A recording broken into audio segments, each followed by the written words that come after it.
Hold on tight for the next hour. You're entering into a place, a zone called the alternative to the alternative media. It's a place, a special place where even truth seekers fear to tread. All right, people, let's move like we've got a purpose. Affirmative.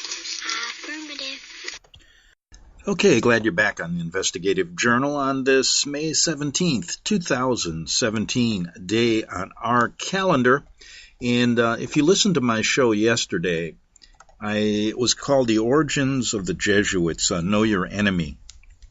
And I want you to go back to that show after I say a few things today. And you can get it on YouTube. You can get it at my website at arcticbeacon.com and a number of other places. Or if you're listening to AM radio, they tape that show and put it on some stations in the South.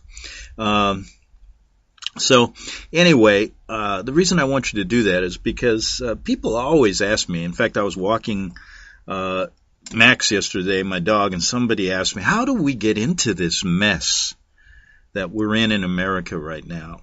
And my thinking right then was to go right directly to the Jesuits and the hidden agenda and the history that we talked about yesterday. But then I thought the person would be probably wouldn't know what I was talking about, and it's better really just to start with the Trump presidency. And do you know what's the longest-running sitcom in this country? It's The Simpsons. They've been on for over 28 years and over 650 episodes, I think. And the writers of The Simpsons aren't just Hollywood flunkies. These guys are well-educated, informed insiders, Freemasons, I imagine, Jesuits, I imagine. And they've predicted things over the years, 10, 15 years in advance. And there have been a number of researchers that have gone through these episodes. I surely haven't. I don't think I could handle watching the 600 episodes of The Simpsons. I'd probably be a confirmed nut, and they'd have to put me away. But anyway, researchers do this, and they've come up with so many things that have been predicted in advance. One of them was the presidency of Donald Trump. And the episodes, there's a number that was at least 8 to 10 years in advance, episodes showing him coming exactly down the elevator when he announced his presidency, just like he did a couple years ago. And also him sitting at the White House. They also predicted that Hillary Clinton will be the next president after him. Now, we'll see if that comes to pass. But I wouldn't be surprised. Because if you start at the mess we're in with Trump, what's going on in Washington really is a sign that nothing is really ever going to get done to help the American people. He talks a good game. Oh, we're going to reform taxes. We're going to do health care. But what's happening is, by his personality alone, it's given the Democrats such room for spreading their left-wing agenda, that every day is another scandal. And when you start looking at it, it seems to me that this is a designed approach on both sides of the aisle, on the Republican side and the Democratic side. Because it seems that all of these Democratic scandals that come up, for example, all we hear about is Russia being involved in the Trump presidency. However, there's no evidence of that. Then we hear Trump divulged national security secrets to the Russians when they had a meeting right after he fired James Comey. And that wasn't a very well-timed meeting. I mean, why have the Russian ambassador come to the White House the day after you fire Comey, when people are saying that the reason you fired Comey was because you wanted to block the investigation of the Russians? Now, the whole investigation of the Russians is bogus to begin with. And Trump seems to fan the flames so that more of these crazy Democratic scandals come up. They're calling for his impeachment. He's actually done nothing to warrant that. But if you read CNN or if you read the Washington Post and the New York Times, most people would would want his impeachment tomorrow for nothing. They hate the man, for example. And that, I think, is orchestrated. Because when you look at what he did when he brought the story that came out from leaks in the White House, that came out that he gave national security secrets to the Russians, it was refuted, and even the people in the room, the Secretary of State and the National Security Advisor, stated that he never did anything, that everything was appropriate. And in fact, if you don't know the law, the president is the only one who can define what is a national security secret. And he can change that at his whim. He's the only one. So he did absolutely nothing wrong. And I will contend that Obama did much, much more. And Clinton did much, much more. In fact, gave away 20% of our uranium to the Russians. Obama's caught on tape saying, "Don't worry, when I get elected, I'm going to give you a lot of breaks."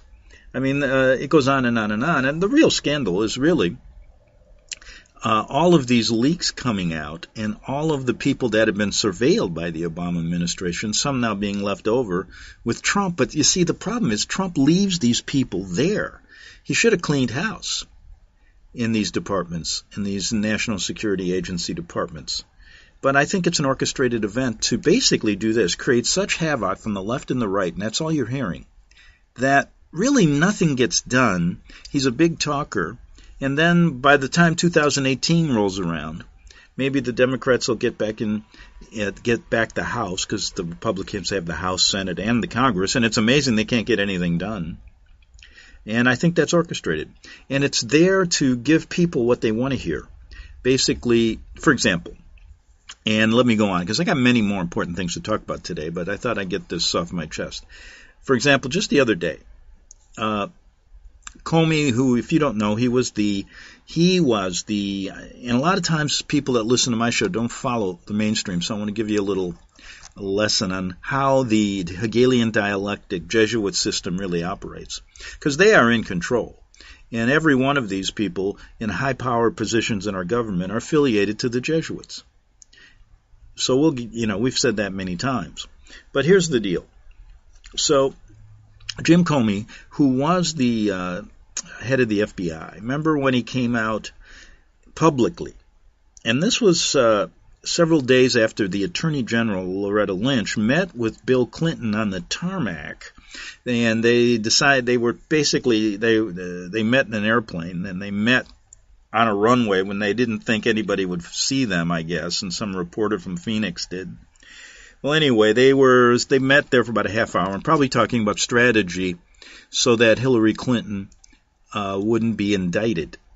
Now, I think what happened here, now Comey comes up a few days later and lays out a prima facie case that she had violated the Espionage Act. And just to make things clear, all you need is gross negligence. And Comey even said she acted extremely careless, which in legal jargon is the same exact thing. So he laid out a case that she should be indicted. Now, a normal procedure, this probably shouldn't even be on TV, but it's there for show. So what he should have done is given his evidence and turned it over to the Justice Department, and then a fair Justice Department would have a first-year law student would say, yeah, there's enough here to indict this woman.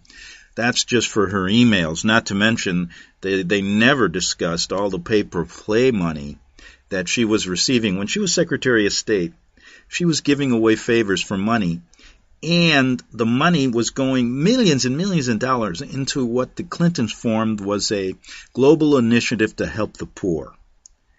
Well, they showed that 90% of the money never went to the poor. And this should have been investigated, but it never was. Now, if you fast forward to now, that initiative is not receiving any money.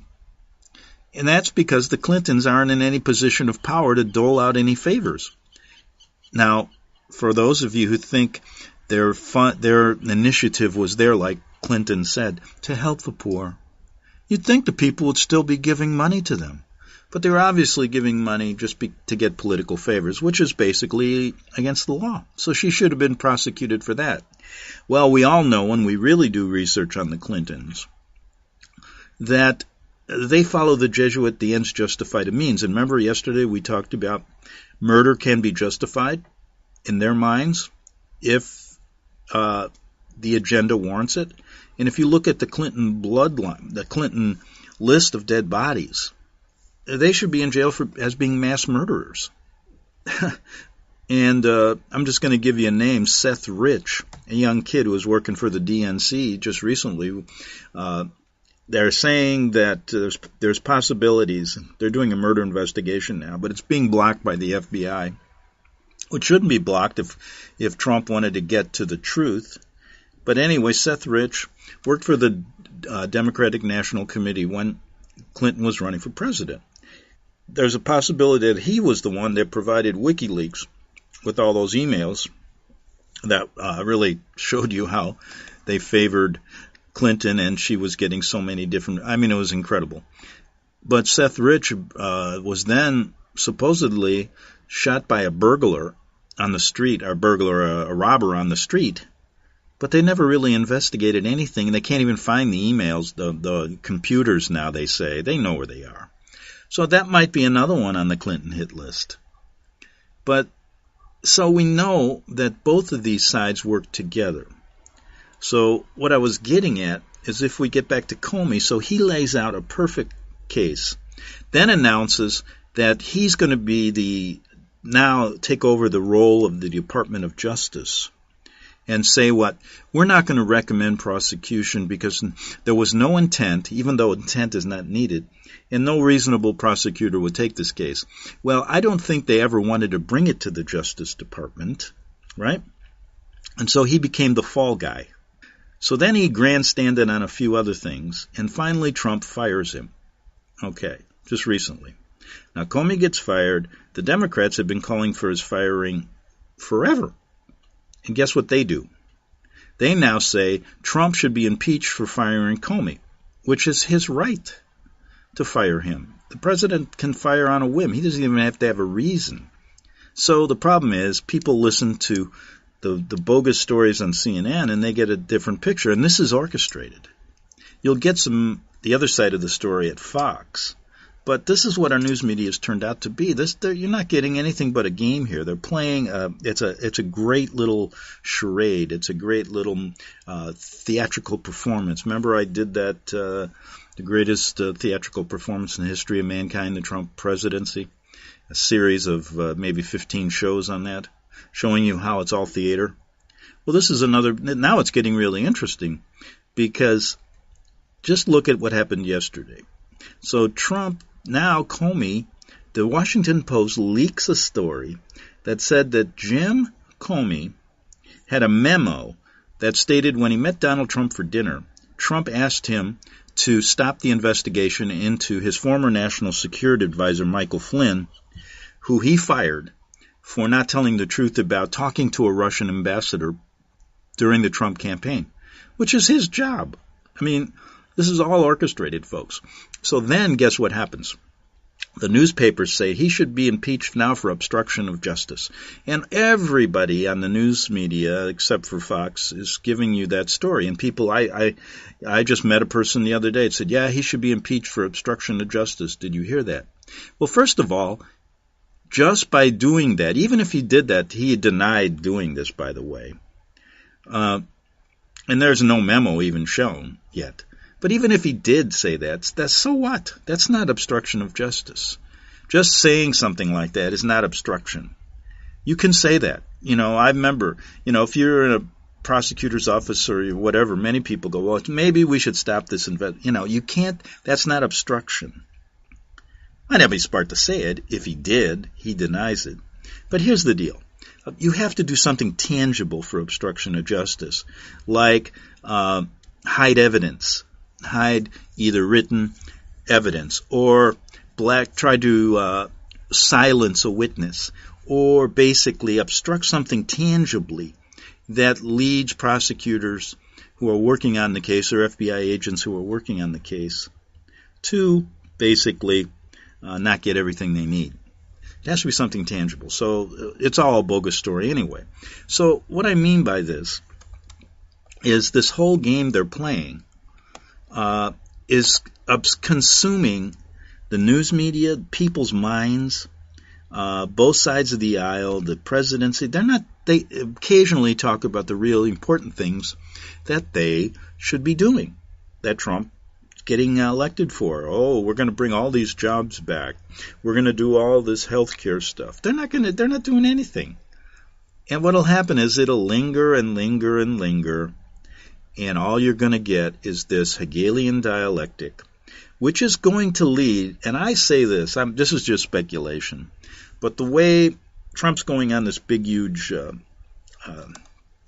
foreign trip, he's going to be in Saudi Arabia, Israel, he's going to talk to all the Middle Eastern people, he's going to go to the Vatican and get his blessings there, and usually when things like this happen, I've never seen a president in such a short time meet with so many heads of state around the world. They're all flocking to the White House now. Why? Because we are the military arm of the Vatican.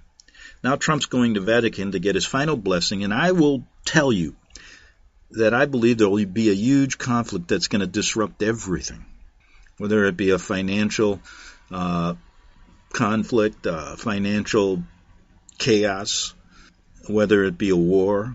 Look at what's going on in North Korea. Something is going to happen that's going to disrupt a lot of this stuff. It's going to put everything else on the back burner and move along the synthesis of the New World Order.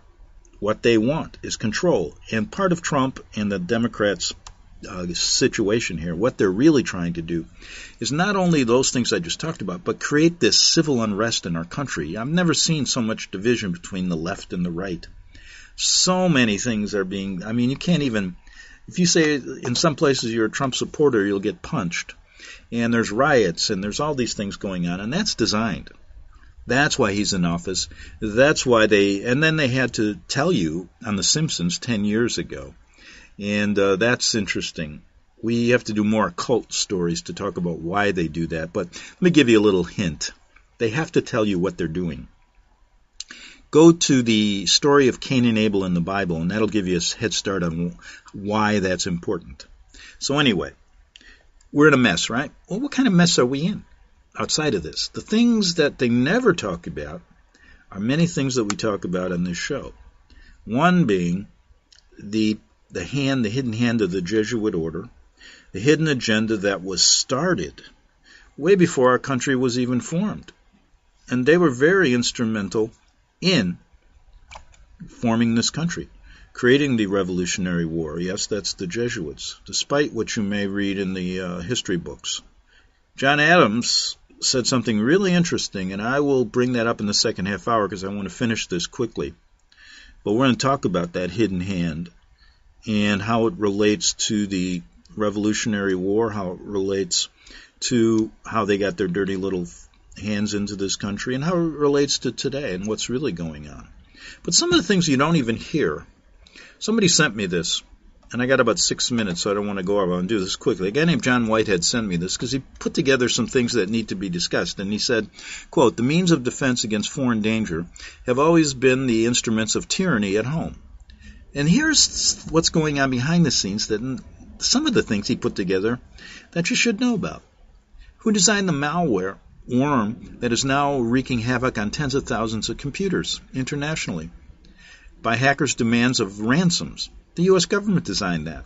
Who's the biggest black market buyer and stockpiler of cyber weapons?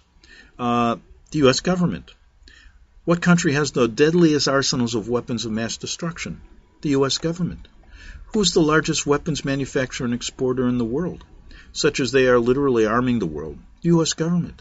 And behind the U.S. government, there's a hidden agenda, a hidden hand that's working to get all these things done. And the Jesuits and the intelligence agencies that they control are instrumental in this. That's why they're all over the world to organize this stuff. The only country to ever use a nuclear weapon is us, right? How did Saddam Hussein, if you want to listen to their, build Iraq's massive arsenal of tanks, planes, missiles? With our help. Osama bin Laden and Al-Qaeda access to fortunes and covert funding at top-level combat weaponry. And we hear now the CIA's asset now is bin Laden's son, 28-year-old son, who's supposedly now bringing Al-Qaeda and ISIS together. And Go back to some of my shows about where ISIS, who formed ISIS, how its name is even tells you it's right from the Jesuits in Rome. Oh boy. Now, what country has the pattern of practice of entrapment that involves targeting vulnerable individuals, feeding them with propaganda? Know-how and weapons intended to turn them into terrorists, then arresting them as part of an elaborately orchestrated counterterrorism string? Our intelligence agencies, the CIA, the U.S. government. Where did ISIS get many of their weapons? Does anybody ever investigate? Including assault rifles, tanks, anti-missile defenses. From the U.S. government. What country has the history of secretly testing out dangerous weapons and technologies on its citizens? Us, the U.S. government. I just got a letter today from somebody who's being microwaved to death, and she's involved in the truth movement. Interesting story. A PhD. So you getting the picture? The U.S. government isn't protecting us from terrorism. It's creating the terror. Just, and this is this Jesuit ratio studiorum. It is the source of the terror. Just think about it for a minute. Almost every tyranny being perpetrated against the citizenry, says Mr. Whitehead, has come about as a result of the threat manufactured in one way or another by our own tyranny within.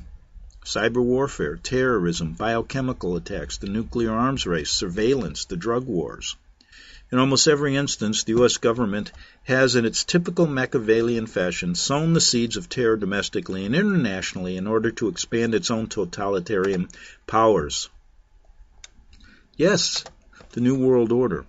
And what we do, so these are some of the things that are going on. But we go a little bit farther here and get to the root problem. And the root problem goes way back to even before the formation of this country. That's how we've gotten to this point and this mess. You think it just arrived during the Bush administration or during the Kennedy administration or even during the Lincoln administration? These things have been a diabolical plan from the beginning. And I want you to try and figure it out. And all I'm doing is providing information to help you do that. For years, the U.S. government has been creating what one intelligence insider referred to as a cyber army capable of offensive attacks. So this is what they're up to. And you're going to listen to the news, and they're going to say, we are so in the dark. We're getting attacked by China, by Russia. You know something? The modus operandi of this shadow government controls the White House. The government creates a menace, knowing full well the ramifications such a danger might pose to the public, then without ever owning up to its part played in unleashing that particular menace on an unsuspecting populace, it demands additional powers in order to protect we, the people, from the threat. This is exactly what the Jesuits have taught these people, because they have been the ones behind the scenes. Yes. How much time do we have? Well, we're just about out of time in this first half hour. But that gives you a little idea of the mess we are in. And in the second half hour, why don't we try and go back a ways? See what John Adams said about the Jesuits. We know some of his outlandish quotes. But there's something that he mentioned in a letter to his wife about how he was being muzzled and how most of the Founding Fathers couldn't tell the truth about really what's going on. Okay, we'll be back in 3 minutes on the Investigative Journal. Visit crosstheborder.org, crosstheborder.org, to get your print, EPUB, or PDF version of Nicholas Arthur's new book titled When the Third Temple is Built. That's crosstheborder.org. When it comes to prophecy today, much of the evangelical Christian world has their eyes on Israel, waiting and watching to see when the third temple will begin to be built. The plans are drawn, the Jewish people are eager. Most evangelical Christians today believe that the rapture will happen before the third temple is built. Hi, I'm Michael Eugene. I was taught that Daniel's 70th week was in the future. Is that really what the Bible teaches? Have we searched the scriptures and found this to be true? Why is it so important for a re-established Israel to build a third temple in Jerusalem? Is it necessary to build a temple on the same location already occupied by the Dome of the Rock? Is it necessary for sacrifices to take place in the temple on Temple Mount? Is there really a rapture followed by 7 years of tribulation? What is the New Testament temple? Can we identify history and prophecy? Who is the first beast in Revelation chapter 13? Who are the 7 kings in Revelation 17? I have asked all these questions, and I have found Nicholas Arthur's new book, When the Third Temple is Built, answers all these questions and more using Scripture to interpret Scripture.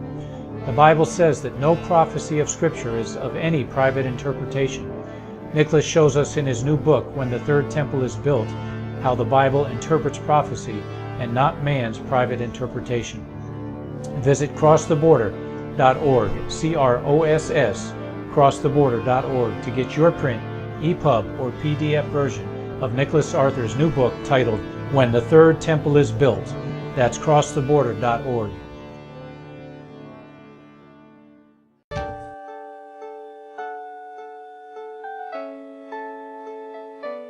The program you are listening to is 100% sponsored by you, the listener, on this First Amendment Rights Media channel.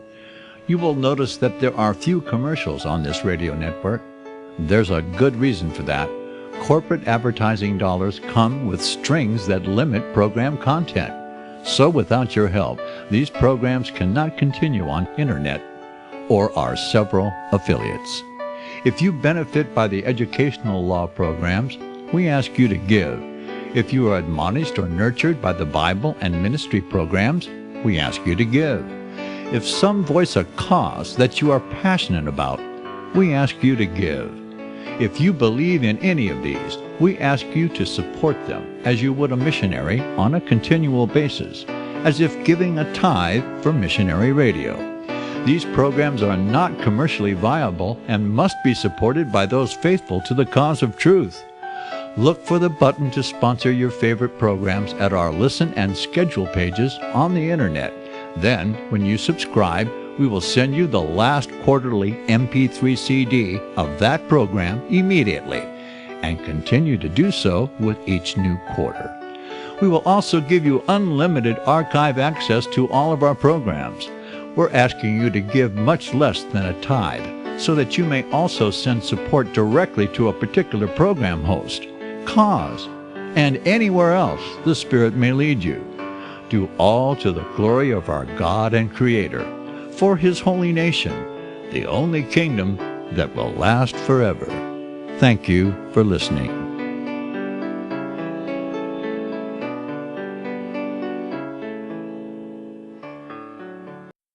The following program is labeled dangerous and off limits by the supreme Jesuit command. But stand tall, people. Listen up, and you may just learn something. Oh, dear Lord Jesus, this ain't happening, man. This can't be happening, man. This isn't happening. Okay, we're back for the second half hour of the Investigative Journal on this May 17th. Wow, how time goes by. I remember just saying it was like January 1st. Well, I woke up and it's May 17th already. But anyway, we're back for the second half hour. And before I get to the death and resurrection of Lorenzo Ricci, a former Jesuit general, who might as well be considered a founding father, let me say this. Let me thank John Whitehead for sending these thoughts to me, these points I was bringing up. And I wanted to quote him here. By the way, he wrote a book called Battlefield America, The War on the American People. And let me read this, because it goes in line with what I'm thinking. And I usually dwell, when you say the government is behind this stuff, you have to go deeper than that. Of course, they're used as the fall guys. But this hidden hand behind it all, involves the Jesuit order, and they need to be outed. But he says this, talking about this, what they're doing now is, we know we're under this threat of terrorism, right? Oh, by the way, let me mention this. Trump right now is giving a commencement speech to the U.S. Coast Guard graduates. And he just said, you guys have an important role ahead of you. human trafficking, the trafficking of young children, the trafficking of human beings across lines, enslaving children, is the biggest problem facing the world right now. And you are there to fight it. You know, who's creating that problem? The very same institution that President Trump represents behind the scenes. They are the ones funding it. Many of the major players are involved in it, making a lot of money, and you can bet the Jesuits have their dirty hands in it. But he's doing exactly what the Jesuit prescription tells him to do. They create the problem. Now they're going to fight the problem. But in the end, do they ever solve the problem? It always gets worse, doesn't it? Now, this, I'm going to quote Mr. Whitehead here before I move on. He says, "This has become the shadow government's modus operandi. Regardless of which party controls the White House, the government creates a menace, knowing full well the ramifications such a danger might pose to the public. Then without ever owning up to the part it played in unleashing that particular menace on an unsuspecting populace, it demands additional powers in order to protect we the people from the threat." Sound familiar, folks? Yet the powers that be don't really want us to feel safe, do they? They want us cowering and afraid and willing to relinquish every last one of our freedoms in exchange for their phantom promises of security. As a result, it's the American people who pay the price for the government's insatiable greed and quest for power to create the one world order, the one world government. I added that last statement. We're the ones, says Mr. Whitehead, to suffer the blowback. Now he says this, blowback is a term originating from the American intelligence community, denoting the unintended consequences, unwanted side effects, or suffered repercussions of a covert operation that fall back on those responsible for the aforementioned operations. As historian Chalmers Johnson explains, blowback is another way of saying that a nation reaps what it sows. And unfortunately, we the people are the ones who keep reaping what the government sows us, what the Jesuit sows us. I added that. We're the ones who suffer every time, directly or indirectly, from blowback. We're made to pay trillions of dollars in blood money to a military-industrial complex that kills without conscience. We've been saddled with a crumbling infrastructure, impoverished cities, and a faltering economy while our tax dollars are squandered on lavish military installations and used to prop up foreign countries. We've been stripped of our freedoms. We're treated like suspects and enemy combatants. We're spied on by government agents, our communications read, our movements tracked, our faces mapped, our biometrics entered into a government database. We're terrorized by militarized police who roam our communities and SWAT teams that break into homes. We're subjected to invasive pat-downs in airports, roadside strip searches, and cavity probes, forced blood draws. This is how tyranny rises and how freedom falls. You know, we can think and persuade ourselves that life is still good, that America is still beautiful, and that we the people are still free. However, look at this.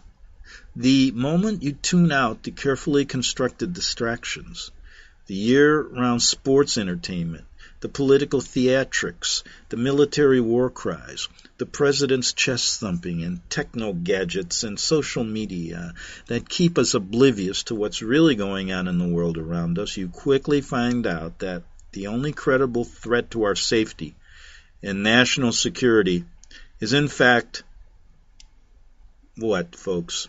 Let me answer that.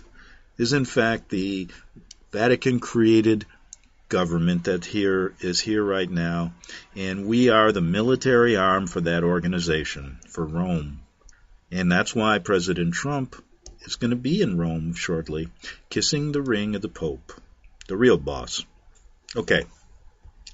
Now, I want to thank Mr. Whitehead for many of those comments.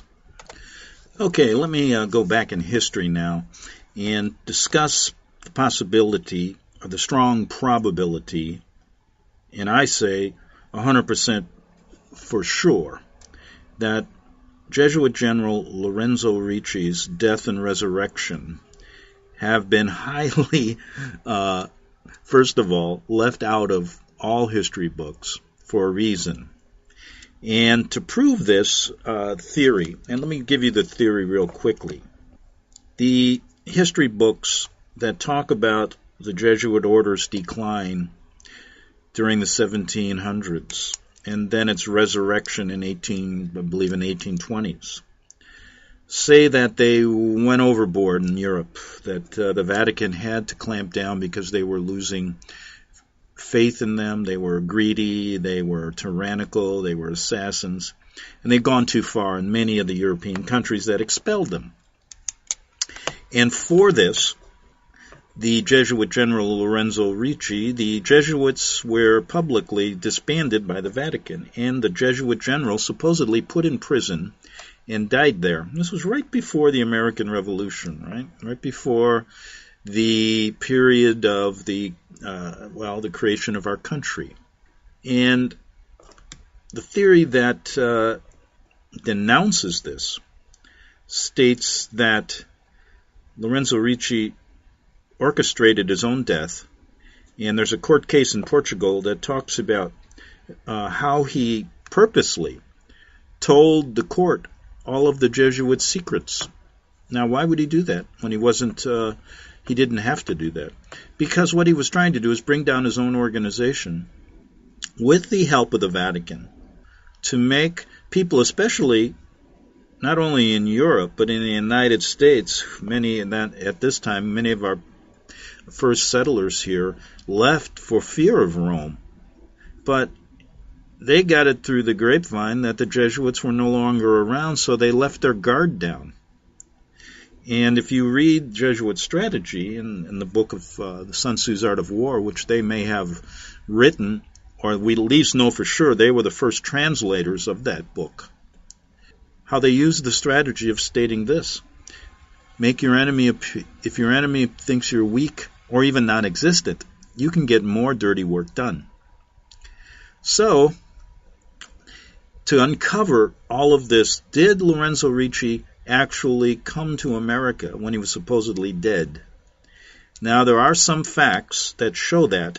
However, this story is unsupported by a lot of primary source material. Now, many people will say, well, then it's not true. Well, it's not. A lot of times a case has to be built on circumstantial evidence. And a lot of times, especially when you're dealing with secret societies, and especially the biggest story in the world, this one, it's difficult. But there are pieces. And if you put all the pieces together, it makes a lot of sense. And let me explain. Let's start out just by one intriguing clue, that the United States was established, and in fact, the priests of Rome are the true founding fathers. All you got to do is look at the New Republic's Great Seal, and that is legal proof of what we're saying. Okay? Now, the story I just mentioned about Lorenzo Ricci, it's unsupported by primary sources. They're not going to come out and say this. In fact, they went to great lengths to hide him. And John Adams, one of the most talkative of the framers, he didn't say a word about this. But we know from Adams' own pen that some kind of gag order had been imposed upon the signers. Right? Now, he said this in a letter that he wrote to his wife, I believe. If I could write with freedom, he told his wife, in that letter dated 3rd of July, if I could write with freedom, I would tell you the truth, basically. Now, in the book Rulers of Evil, Tupper Saucy states this: could Manly Hall have received the story through Freemasonry's well-insulated oral tradition? Could the stranger whose voice rang with holy zeal, this man who came over that was verified, who many say was Lorenzo Ricci, have been the professor? Was that Lorenzo Ricci? Could the wild enthusiasm with which the legislators signed the declaration have resulted not from Ricci's inspiring pep talk, but upon his disclosure of documents taken from the oaken chest, documents easy for the vicar of Christ in his capacity as Freemasonry's unknown superior to obtain, guaranteeing the international monetary network would indemnify the signers for their actions. Yes, he came with basically stating, don't worry, we'll get you out of the financial hole. Now, Saucy said, in my mind, informed by an ever-increasing knowledge of how the greatest clandestine warriors the Jesuits really fight, I have no problem whatsoever believing this to be the case.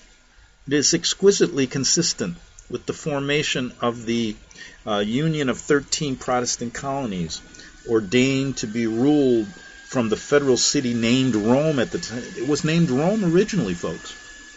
A city situated within the Sea of Baltimore, under the protection of the patroness of the Society of Jesus. Wow.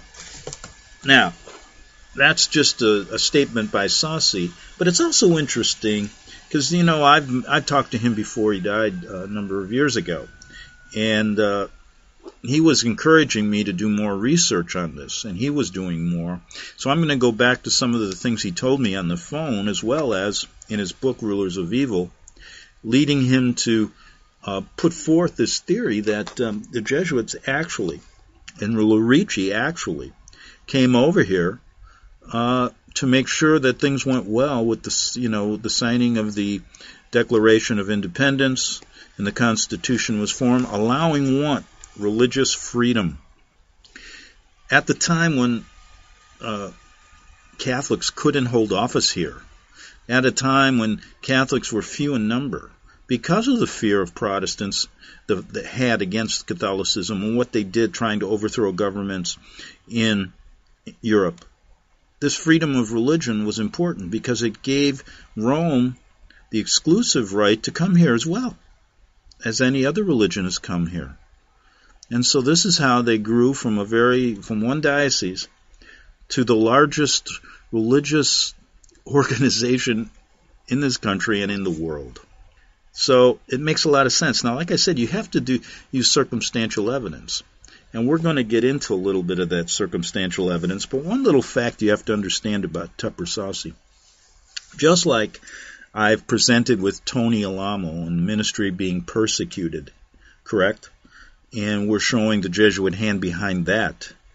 And recently, Tony Alamo, who was in prison for 175 years for crimes he didn't commit, passed away on May 2nd in prison, place he shouldn't have been in the first place. A story that I want to continue to trumpet because it's important. Because what the Vatican really is doing, and the Alamo story is important, is by creating freedom of religion, their idea is to trounce out any other religion and make other religions follow them, and especially to get rid of Bible believers, as they tried to do and are still trying to do with the Alamo ministry. Now, according to Tupper Saucy, who was also a Bible believer, he was framed on bogus IRS charges, just like Tony was. He found out, Tupper, that his prosecutor was a Jesuit priest. Now, I've gone into what happened to Tupper and his story in other shows, and I don't have time today to do that. But if you're curious, look up his story. So let me get back to the possibility. And I say that laughing because I had believed that it's probably, there's more than a possibility. There's more than a probability. And I think when you put all the little pieces together, you can see Rome's secret hand in the name of Lorenzo Ricci coming over here as an unknown professor, when in fact everybody thought he was dead. Interesting. Okay, and the reason I bring up this story is to show you Rome's hand in creating this country, and also to show you that the history books have been rewritten by them, and also by those who are in power today. So let's look at what Tupper Saucy said in regarding the death and resurrection of Lorenzo Ricci. Now, I'm going to quote from him for another, 6 minutes, and we won't get through all of it, but it'll give you a good idea of what he was talking about. And when I talked to him over the phone before he passed away regarding this, he said that the information, there are certain places that need to be researched to get more. And I contend that either this whole true story that's been withheld is in some Freemasonic lodge or is in the Vatican archives. They know all about it. And I contend that people at the highest levels of Freemasonry in our government also know. Now, he says this, Tupper. On November 19th, 1775, officials at Castel Sant'Angelo were presented the following deposition, given under oath and signed by Lorenzo Ricci. Quote, "The Society of Jesus that is dissolved offered no reason or pretext whatsoever for its dissolution." Now, I'm going to add this. When you go to an earlier court case in Portugal, and I've talked about it, and I'll bring you more information on that. And this was over a financial problem that the Jesuits had there. Somebody was stealing, one of the Jesuits was stealing money. And Ricci came to testify. He didn't have to. He gave out every secret of the Jesuits' secret oath, the secret history, all of their writings that show how deceitful they were. Was one reason why they kicked him out. Now, why would he do that unless he wanted to be kicked out? This and dissolved.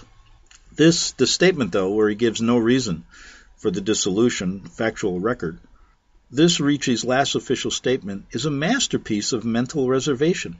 For indeed the society had not offered a pretext or reason for its dissolution, and indeed Lorenzo Ricci had not furnished a pretext or reason for his incarceration. The Jesuits had been dissolved and Ricci imprisoned for no offered reason whatsoever. Ergo, their dissolution for all eternity was null and void. Outcome would prove this fact. The Society of Jesus would be officially restored in 1814. And folks, isn't that interesting? After the Constitution and everything was put in place. And America was off and running, right? Now, Saucy says, since the disestablishment was a nullity from the beginning, it must follow that the Jesuits were still technically alive as the world's largest clandestine militia for Rome. Legally, thousands of Jesuits were still bound to their oath in obedience to the Black Papacy. They were free now to expand Roman Catholicism with perfect invisibility and justifying means, dedicating their encyclopedic skills in the useful arts, law, religion, medicine, philosophy, the humanities, finance, commerce, communications, diplomacy, banking, finance, espionage, and intrigue, dedicating all to both sides of the self-extirpating Protestant belligerents. Quote, "Now, whether he kill Cassio or Cassio him, or each do kill each other, every way makes my gain." If the Society of Jesus could conquer, though believed dead, could not its superior general do the same?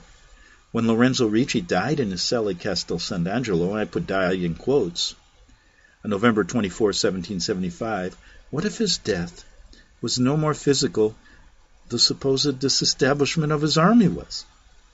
Lesser mystics than Ricci, who secretly commanded the Rosicrucians, were known to die and resurrect at the threshold of important endeavors. Listen to this one. According to material available, the Supreme Council of the Fraternity of the Rosicrucians was composed of a certain number of individuals who had died what is known as the philosophic death. So I ask you folks, was Lorenzo Ricci just a philosophic death? When the time came for an initiate to enter upon his labors for the order, he conveniently died under somewhat mysterious circumstances. In reality, he changed his name and place of residence, and a box of rocks or a body secured for the purpose was buried in his stead.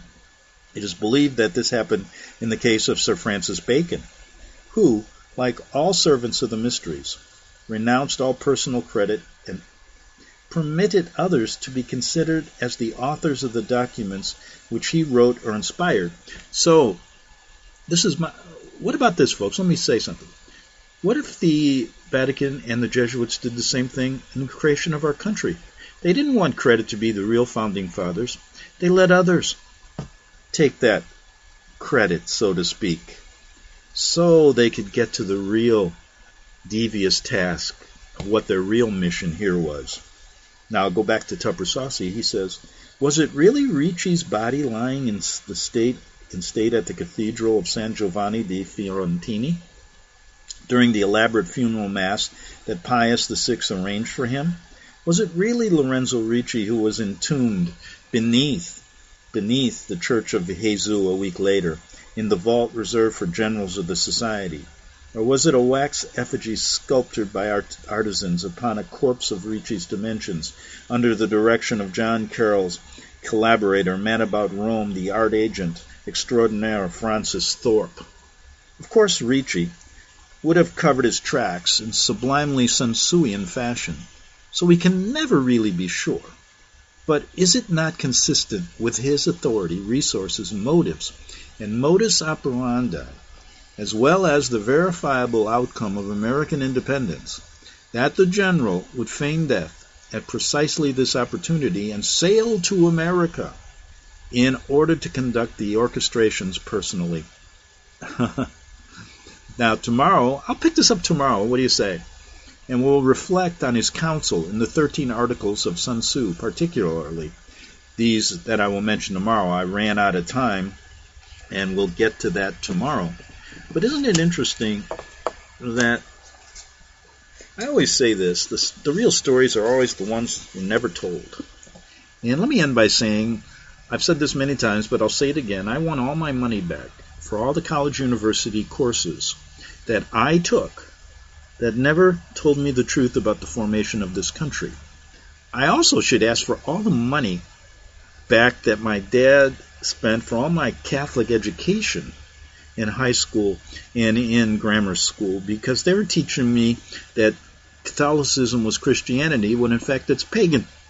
Okay, we'll be back tomorrow on the Investigative Journal. Have a good evening and see you tomorrow. The book of Revelation says, the spirit of prophecy is the testimony of Jesus Christ. This is at the very heart of FirstAmendmentRadio.com. In that spirit, we have created the Prophecy Reality News app for all of your mobile devices, streaming First Amendment Radio 24 hours a day, 7 days a week. Available for your Apple, Android device, and smartphone, absolutely free. Get the Prophecy Reality News app installed today, so you can listen to First Amendment Radio wherever you are. The Prophecy. Since the beginning of time, kings have sought it, nations have fought for it. It has been traded, it has been borrowed, it has been purchased, it has been stolen. There's a reason for it. To secure the blessings of liberty to ourselves and to our posterity. Invest with the security of gold and silver. Call Discount Gold and Silver Trading at 1-800-375-4188 or visit discountgoldandsilvertrading.net. Listen to Financial Survival with your host Melody Cedarstrom right here on FirstAmendmentRadio.com at 4 p.m. Eastern or 1 p.m. Pacific Time.